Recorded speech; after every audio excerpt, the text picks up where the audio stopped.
Hi, welcome to Wappinger Watch. I'm your host, Barb Gutzler, and this is a brief podcast about issues that affect us here in the town of Wappinger. Today's podcast is going to focus on a newcomer to Wappinger politics, John Bohuniek, a resident of Chelsea for the last 3 years. Prior to moving to Chelsea, he lived in the Peekskill area down in Westchester County. Now, Mr. Bohuniek is running for the Dutchess County Legislature, District 15, the seat currently held by Joseph Cavassini, lifelong resident of the town of Wappinger, our current town historian. And just for a little trivia, this is the seat that I held in the Dutchess County Legislature, to which I was first elected some 27 years ago when I was skinny and had dark hair. So it's near and dear to me. Well, in his website posts, Mr. Bohuniek refers to his campaign as grassroots. So I looked up the meaning of the word grassroots, and what I found was the following. A grassroots movement is one that uses people in a given district, region, or community as the basis for political or economic movement. Grassroots movements and organizations use collective action from the local level to effect change at the local, regional, national, or international level, unquote. I got that off of Wikipedia. All right, now, local level are the operative words here. To check on just how local level John Bohuniek's campaign is, I went to the New York State Board of Elections website and looked up his campaign finance disclosure. And I found the following. He has received contributions from residents of Wappinger who are or have been involved in local politics, local government in one way or another. And he's received contributions from assorted residents of Dutchess County outside of Westchester. Assorted residents outside of Wappinger. Listen to me, Westchester. Okay, no problem with that. Now, many of Mr. Bohuniek's political contributions came from outside of Dutchess County, places like Yorktown, Cortlandt Manor, Yonkers, Peekskill, Accord, Suffern, Cold Spring, Huntington, Long Island, Putnam Valley, and Brooklyn. All of these, of course, are in New York State. But a lot of his contributions came from outside of New York State, places like Ringwood, New Jersey, Baltimore, Maryland, West Cortland, Ohio, North Carolina, Charleston, South Carolina.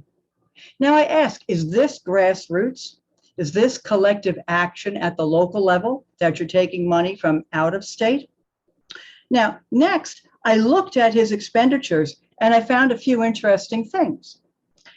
That Mr. Bohuniek paid a business in St. Petersburg, Florida for printing. He didn't use a local business. He used a company called Harlan Clark in San Antonio, Texas. When I looked up what's Harlan Clark, all I could find is that it's a Vericast business and a leading provider of customer experience, whatever that means. San Antonio, Texas, again, I ask, is this grassroots?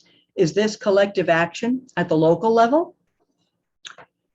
Mr. Bohuniek also paid fees to Act Blue for processing donations to his campaign.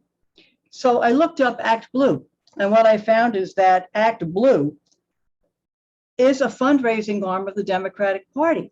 It began as an experiment by two friends who wanted to finance progressive causes. And now it is a major fundraising mechanism. And it's based in Massachusetts. Again, I ask, is this grassroots? Is this collective action at the local level? Interesting. Now, John Bohuniek touts endorsements from a group called Run for Something. Now, run for what? All right, run for what? So I looked up the group since it was new to me.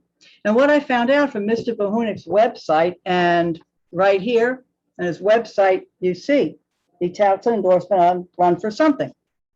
Okay? What I found is that Run for Something is an organization that helps progressive millennials run efficient, grassroots, voter-driven campaigns. Again, the operative word here is progressive. And he was named a champion by the Progressive Change Campaign Committee, which advocates for things like expanding Social Security, Medicare for all, the Green New Deal, student debt cancellation, and Wall Street reform.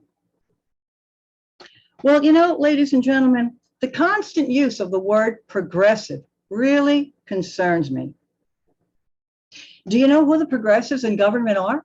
They're people like Bernie Sanders, Alexandria Ocasio-Cortez and her squad in Congress, Ilhan Omar, Rashida Tlaib, Ayanna Pressley, and it also includes Stacey Abrams, the failed gubernatorial candidate in the state of Georgia. Now, all these people support, either verbally or tacitly, runaway spending of our tax dollars, defunding the police. They support the $3.5 trillion federal budget, which would add about $235 billion to our national debt. They support the Green New Deal with its cost estimates ranging up to $50 trillion, with no way, no plan how to pay for it. These people also represent the cancel culture.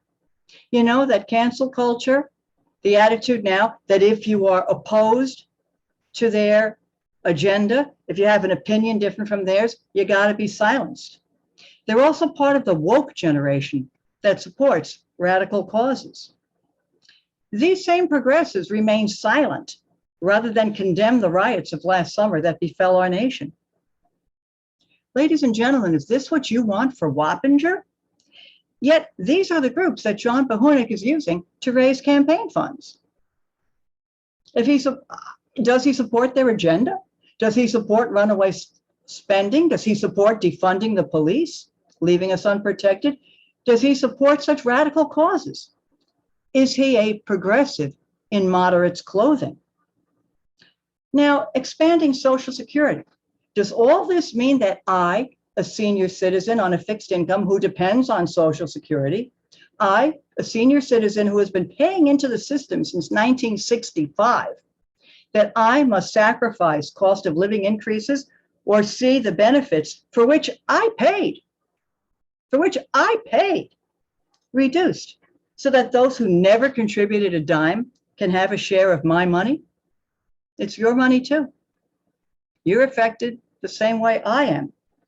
Does this mean that those who paid off their student loans were suckers and should have waited for the progressive to cancel their debts? What kind of responsibility are we teaching our young people? That it's okay to sign a contract with an institution to borrow money and agree to pay it back, only to renege on that and say, I'll let the government take care of it. You know who that is, don't you? It's us, the taxpayer. There's no such thing as a free lunch. We all learned that a long time ago. Now, let's face it. Could I do that with my car loan? Could I agree with Toyota Financial Services to finance my car and pay them X amount of dollars a month and then say, I don't want it. I expect the government to cancel my phone? No, heck no. Toyota would repossess that car, lickety-split. If we're going to cancel student debt, why not somebody's mortgage, okay? Or a home improvement loan? No way. We know that can't happen. So why student loans then? Are John Bohuniek and his fellow progressives advancing these sexy programs, these things that sound good and feel good and are enticing, programs that appeal to a major voting bloc? Things that maybe people don't understand. It's got to be paid for somehow.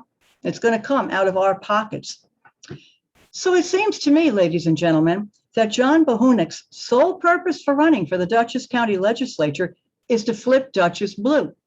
That is, to advance a national, radical, progressive agenda and not advance the good of Dutchess County and the people of Wappinger. Now, I hope to have Mr. Bohuniek join me one day for one of these Zoom chats so he can answer these questions and clearly state his platform. In the meantime, if he comes to your door, ask him those questions. Ask him about his specific positive plans for Dutchess County. We deserve answers. Have a good day, everybody, and thanks for listening to Wappinger Watch. We'll see you next time around.